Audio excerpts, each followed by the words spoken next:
श्री गोविंद प्रभू महाराज की जय। तर जय शिवराय, दंडोत प्रणाम। आज आम्ही चाललो आहे महानुभावपंथाची काशी म्हणजेच रिद्धपूरला। तर श्रीकृष्ण मंदिरात विडा ठेवून देवाचे दर्शन घेऊन आम्ही निघालोच, तर रस्त्यात तिवारी भैया भेटले। लास्ट टाइमला तिवारी भैया पण आपल्यासोबत होते, पण यावर्षी त्यांचं काही कारणास्तव जमलं नाही, म्हणून त्यांना दंडवत करून आपण निघालो रिद्धपूरसाठी। चालून चालून भूक लागली म्हणून नाश्ता करून आम्ही आमच्या मार्गी लागलो।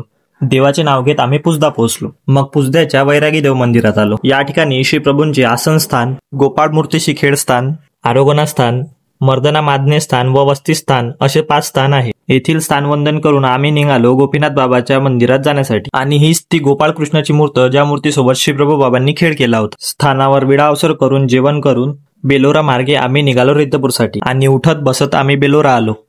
मग येथील स्थानांना पाठ न दाखवता स्थानवंदन करून आम्ही निघालो गावातून पाऊलवाटे रिद्धपूर जायला। आधी सगळं ठीक चाललं, बट जसा जसा अंधार पडत गेला तसं तसं वाट शोधणं अजून कठीण होत गेलं। पण ते म्हणतात ना, देवाचं नाव मुखात असल्यावर कसला अडथळा। सकाळी 7 वाजता मंदिरातून निघालेलो आम्ही रात्री 7 वाजता रिद्धपूरच्या राजमठात पोहोचलो। आणि श्रीप्रभूंच्या मूर्तीचे दर्शन होताच आमचा पूर्ण थकवा, त्रास, दुखणं जसं नाहीसं झालं। श्रीप्रभू बाबाचे दर्शन घेऊन विडा अवसर करून आम्ही निघालो अमरावतीसाठी।